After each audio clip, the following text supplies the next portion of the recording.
फटाकेदार तालियों के साथ बुलाते हैं हम सबके प्रेरणा स्रोत, हमारे आइकॉन, रॉयल ड्रीमर्स टीम के founder leader, universal crown ambassador leader, great Mahaguru ji. कल दिवाली है, महागुरु जी का आशीर्वाद लेते हैं। सेटल हो जाइए आप सब लोग और इस हॉल में एकदम पिन ड्रॉप साइलेंस, एक माहौल होना चाहिए और महागुरु जी का आशीर्वाद लेते हैं। जोरदार तालियों के साथ महागुरु जी को माइक देते हैं।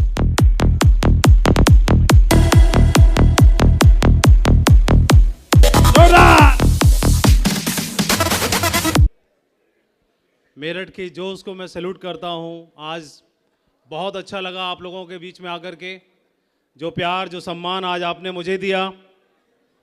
मैं ऊपर वाले से प्रार्थना करता हूं आप सबके लिए इससे हजारों गुना ज़्यादा प्यार, तालियां और सम्मान आपको मिले। मैं ऊपर वाले से आप सबके लिए प्रार्थना करता हूं। और जिस मकसद से आप यहाँ पर आए हैं, डायमंड की शिप की सोच लेकर के, मैं चाहता हूँ डायमंड शिप का जो बीज आज आपके मन में बोया गया है, उसके लिए मैं ऊपर वाले से प्रार्थना करता हूं कि एक दिन आप भी टीकम सिंह राठी जी की तरह इस डायमंड बेल्ट के हकदार बने और इस स्टेज पर आकर के इस सम्मान के हकदार बने। मैं आपके लिए प्रार्थना करता हूं। Thank you. मेरा सौभाग्य है कि मेरठ में मैं इस बिजनेस मीटिंग में, मैं किसी भी बिजनेस मीटिंग में पहली बार मेरठ में आया हूं। सेफ शॉप काम करते हुए सेफ शॉप में मुझे 20 साल हो गए। जो आज बिजनेस आपने देखा, 2003 में मैंने बिजनेस देखा था और 2023 चल रहा है।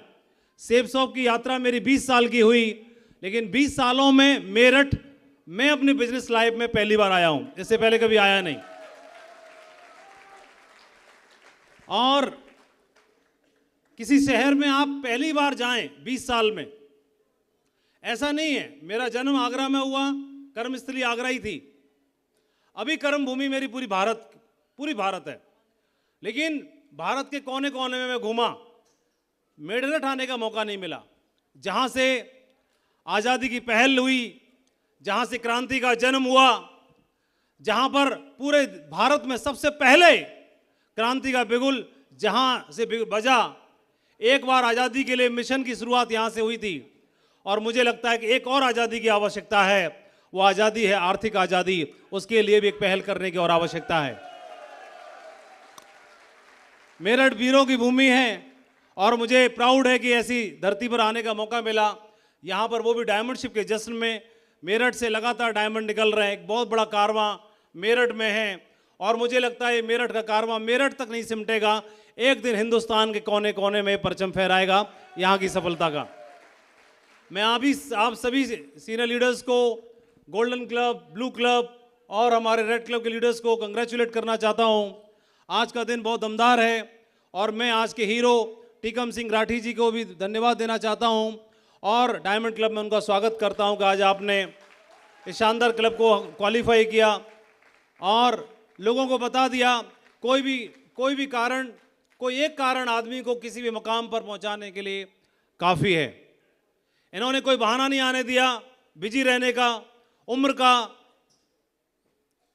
अपनी एजुकेशन का, बिजी रहने का, जॉब होने का, किसी भी बहाने को इन्होंने आने नहीं दिया और उस चीज़ का समाधान ढूंढा, सॉल्यूशन ढूंढा और सॉल्यूशन ढूंढ करके उस मकाम को हासिल किया। टीकम सिंह राठी जी एक ऐसे उदाहरण है हमारे सामने, जिन्होंने आज ढेर सारे लोगों को ये एहसास दिलाया, ये विश्वास दिलाया कि आदमी डिसाइड करे तो कुछ भी हासिल किया जा सकता है। और आज आप और हम इस मंच पर एक दूसरे से बात कर रहे हैं, इस हॉल के नीचे इकट्ठे हुए, तो उसके पीछे एक ही कारण और वो सेफ शॉप।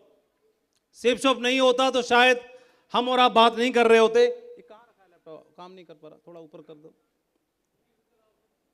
और मन में बहुत सारे सवाल लेकर के आप आए होंगे, बहुत सारे सवाल कि सेफ शॉप भी क्यों, बहुत सारी कंपनियां हैं, यही क्यों, मेरा होगा कि नहीं होगा, मैं डायमंड बनूंगा कि नहीं बनूंगा, ये तो पुलिस में थे इसलिए बन गए, जसवीर जी तो लंबे हैं, स्मार्ट है इसलिए बन गए, कृष्णपाल जी तो बढ़िया दमदार बोलते हैं, दमदार जोश के बादशाह हैं इसलिए बन गए, LV शर्मा जी तो बढ़िया किसानों में जान पहचान तगड़ी रही होगी इसलिए बन गए, विजयपाल जी पढ़े लिखे क्वालिफाइड थे इसलिए बन गए, पता नहीं मैं बन पाऊंगा कि नहीं बन पाऊंगा। बहुत सारे सवाल और इन सारे सवालों के जवाब ढूंढने के लिए हो सकता है आप यहां तक पहुंचे, और मुझे लगता है कि सुबह से आप हर उस सवाल का जवाब ढूंढने की कोशिश कर रहे थे और तलाश करने की कोशिश कर रहे थे।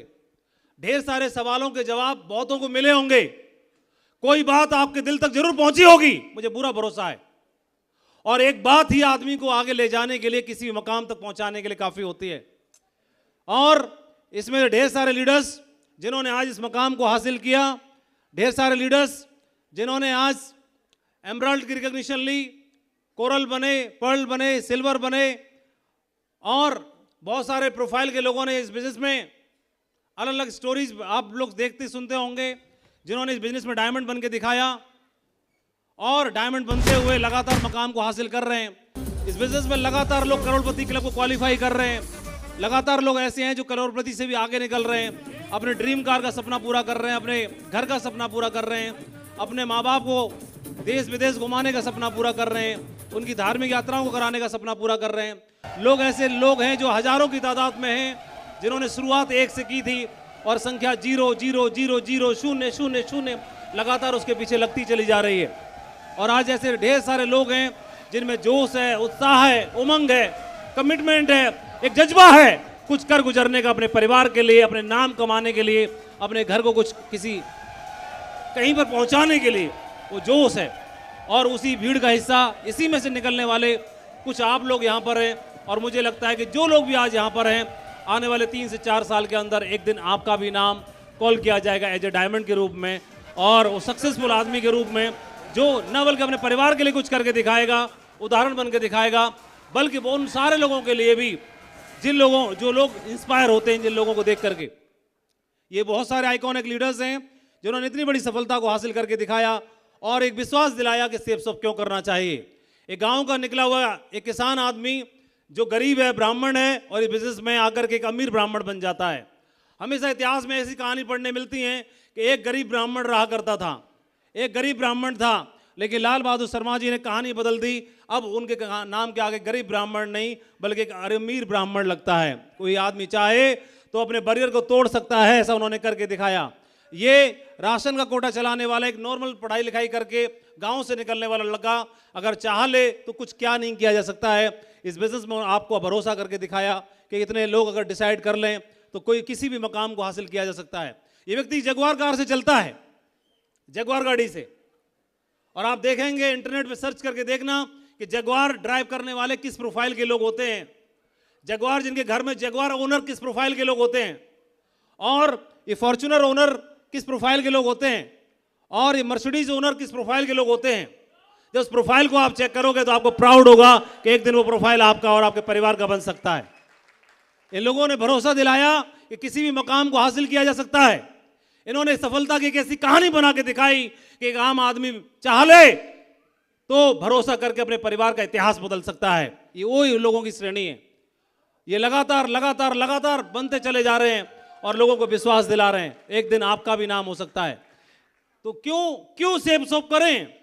आप हजारों लोगों को प्रोत्साहित कर सकते हो, मोटिवेट कर सकते हो, इंस्पायर कर सकते हो, इसलिए भी सेफ सोप कर सकते हो। आप अपनी जरूरतें हो रही हैं, उन जरूरतों को पूरा करने के लिए भी कर सकते हो। आप अपने सपने पूरे करने के लिए भी कर सकते हो। एक साधारण सा लड़का भीड़ में से गांव से निकल के आता है और चाह ले तो क्या कुछ नहीं कर सकता है। ये तस्वीरें आप देखें 2009, 2011, 2020 और फिर 2023 आपके सामने। ये जीती जागती उदाहरण है, जीती जागते तस्वीरें हैं। चाह ले तो क्या कुछ नहीं कर सकता। क्या मैं इनका परिचय ये बोलूँ, ये दूं कि BMW में चलते हैं? क्या परिचय मैं ये दूं कि आज ये डेली का 1 लाख रुपए कमाते हैं? क्या परिचय मैं ये दूं कि आज 5 स्टार जिंदगी जीते हैं? नहीं, ये परिचय छोटा है, ये परिचय छोटा है। इन्होंने अपना जीवन बदलने के लिए नहीं बल्कि रोजी रोटी कमाने के लिए बिजनेस को ज्वाइन किया था। इनका जीवन बदला, बड़ी बात है। लेकिन इससे बड़ी बात क्या है? इस साथी के साथ में जिन लोगों ने कंधे मिलाए उनका जीवन बदला है। ये सबसे बड़ी बात है। तो क्या बात करोगे? प्रोफाइल आप अच्छे चेक कर सकते हो। ये प्रोफाइल है, ये प्रोफाइल है, और ये अभी, लेकिन प्रोफाइल आदमी का क्या फर्क पड़ता है कहां से हो। किसी झोंपड़ी में पलने वाला कबीर भी हो सकता है, रैदास और रविदास भी हो सकता है, और वो मार्क जकरबर्ग भी हो सकता है, और भारत का प्रधानमंत्री और भारत के माननीय राष्ट्रपति की कुर्सी तक भी पहुंच सकता है। कोई फर्क नहीं पड़ता कौन सी छत के नीचे है और कहां पर है, ये कोई फर्क नहीं पड़ता। और प्रोफाइल ये भी हो सकता है, वो तो टेम्परेरी है। ये प्रोफाइल उनको दिखता है जिनको लगता है कि बड़ी गाड़ी जिसके पास वही बड़ा आदमी, जिसका घर बड़ा वो बड़ा आदमी, जिसकी जमीन बड़ी वो बड़ा आदमी। लेकिन मैं बोलता हूं जिसके सपने बड़े वो बड़ा आदमी, जिसका जिगरा बड़ा वो बड़ा आदमी, जिसका कमिटमेंट बड़ा वो बड़ा आदमी। वो तस्वीर को तो बदल के दिखा सकता है, वो यहां से यहां भी पहुंच सकता है। ये आपने तय करना है। आप बोलोगे भीड़ तो ढेरों की बनती है, आज भी आए ढेर भर के, 3-4 बार में बुलाए गए सिल्वर, इतने सिल्वर बनते हैं, कौन पूछता है सिल्वरों को? आती है भीड़ चली जाती है। लेकिन कोई एक ऐसा इंसान है सिल्वर की बेल्ट पहनने के बाद ईमानदारी, कमिटमेंट, मेहनत, समर्पण, सीख, ललक सब कुछ झोंक देता है, लेकिन बहानों को आगे नहीं आने देता, और वो एक दिन कंपनी के सर्वश्रेष्ठ मकाम यूनिवर्सल क्राउन एम्बेसडर के खिताब को हासिल करता है। क्या फर्क पड़ता है?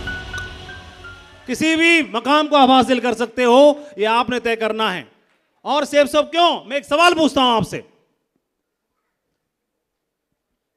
और मेरा सौभाग्य है कि मैं दमदार छटे हुए लोगों से पूछ रहा हूं,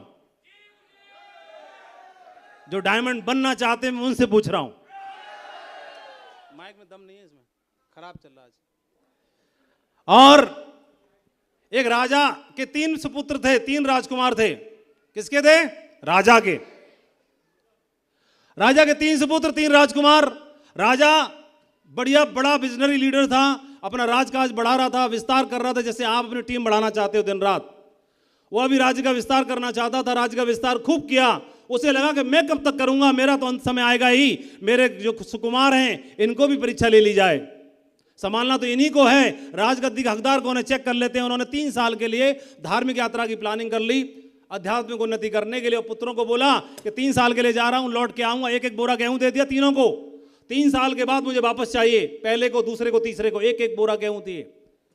बड़े वाले को दिए। उसने सोचा कि महाराज को वापस करना है, उत्तराधिकारी की कुर्सी को साबित करना अपने आप को, पात्रता को।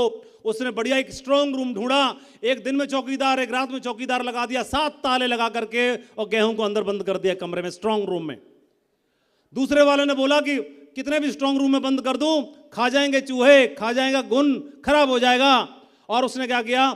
समझदारी दिखाई, 10 किसान बुलाए, 10-10 किलो गेहूं उनको उधार दे दिया। बोले जाओ ऐश करो, मजे करो, 3 साल के बाद मेरे को वापस दे देना टाइम पे। और तीसरे वाले ने क्या किया? एक जमीन ढूंढी, बेकार सी बंजर जमीन, और खुद गया, मजदूर लिए, हल चलवाया, तैयारी करवाई, अब 1 बोरा गेहूं को फेंकवा दिया।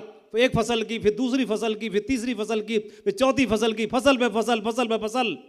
और 3 साल के बाद महाराजा साहब वापस आए, बोले मेरे गेहूं वापस दो। पहले बड़े ज्येष्ठ पुत्र से पूछा, उसने बोला चलो महाराज। ताला खुलवाया गया, सारे गेहूं बेकार हो चुके थे। दूसरे को बोला लाओ गेहूं, दूसरे ने सारे किसान बुलवाए, सारे के 10-10 किलो वापस ले लिए, और महाराज को बोला महाराज गिन लो, पूरे के 100 किलो हैं पूरे। तीसरे वाले से बोला लाओ, बोले महाराज मेरे साथ वापस चलना पड़ेगा बाहर, आपको महल के बाहर। और उन्होंने देखा कि 1000 बोरा से कई सारे ट्रक वहां लदे खड़े हुए थे। महाराज ये आपके गेहूं हैं, ये आपको तय करना है। अपलायन वही थे, एजुकेशन वही थी, डिग्री वही थी, सब कुछ वही था। कॉमन सेंस भी आदमी के अंदर होता है, परमात्मा ने सबको दे के भेजा है।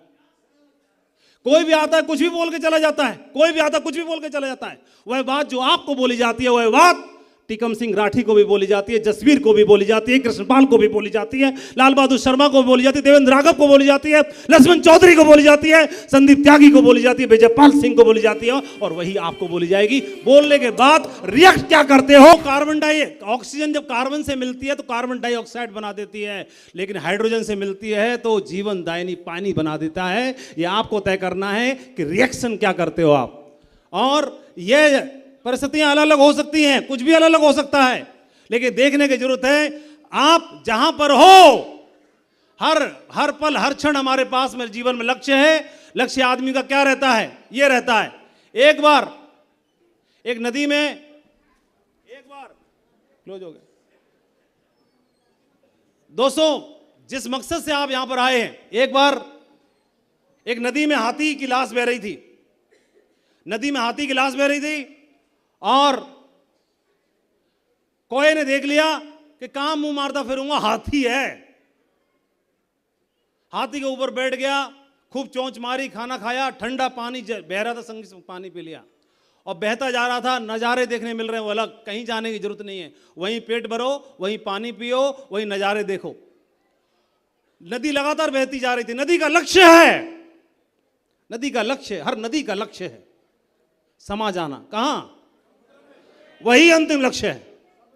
नदी का गोल है, नदी का लक्ष्य है कि समुद्र को पा लेना, जहां से निकली उसी को पा लेना। और कोए को रेडीमेड मिल गया और नदी बहती जा रही है, वह सिर्फ भोजन खा रहा है, पेट भर रहा है, पानी पी रहा है, पेट भर रहा है, पानी पी रहा है, पेट भर रहा है। और बहते बहते घंटों लगे, दिन लगे, हफ्ते गुजरे और कई हफ्ते गुजरने के बाद नदी ने अपने लक्ष्य को प्राप्त कर लिया, जाकर के महासागर में मिल गई। महासागर में जब मिलती है तो दूर दूर तक वहां पर पीने के लिए पानी नहीं है और जब महासागर में मिलते हैं तब तक वो हाथी भी गायब हो चुका होता है। अब न भोजन है और न पानी है, तो प्रयास कर रहा है फड़फड़ाने का, उड़ने का, लेकिन नहीं है, क्योंकि जिसके जीवन का लक्ष्य, उसे लगता है कि सिर्फ, किसी के जीवन का लक्ष्य अगर लगता है कि सिर्फ पेट भरना ही हो सकता है जीवन का लक्ष्य, तो अंत में वही हाल होता है जो उसका हुआ। नदी तो अपने लक्ष्य के साथ जी रही है, अपने बहाव के साथ चल रही है, उसका कोई लक्ष्य है और सिर्फ पैदा हो जाना और बड़े हो जाना और पेट भर लेना, फिर बच्चे कर लेना और बूढ़े हो जाना और निकल जाना, ये जीवन का लक्ष्य कभी नहीं हो सकता। यह तो कोई भी चिड़िया भी कर लेती है अपने जीवन में। जीवन का कोई ना कोई लक्ष्य तो जरूर होगा, जीवन का मकसद तो कोई ना कोई जरूर होना ही चाहिए। और जो लोग अवेयर हैं, जो जागरूक हैं, अपने जीवन का मकसद ढूंढ लेते हैं, अपने जीवन का मकसद ढूंढ लेते हैं, लक्ष्य को ढूंढ लेते हैं। और लक्ष्य कहां पर है? लक्ष्य हर कदम कदम पर है, हर जगह पर लक्ष्य है, कदम कदम पर लक्ष्य है। वो बहना जो कलाई पर राखी बांधती है, देखो उसके आंखों में क्या है। वह पिता जिसके घर में जन्मे, जो बेटा जो आपके घर में जन्मा, वो मां जिसने आपको जन्म दिया, वह परिवार जिसके लिए आप मुखिया बने हो, हर कदम कदम पर आपके लिए लक्ष्य है, लक्ष्य ही लक्ष्य बने पड़े हैं। और लक्ष्यों के लिए आदमी कुछ भी कर गुजरने के लिए तैयार हो सकता है, कुछ भी कर गुजरने के लिए तैयार हो सकता है। और यहां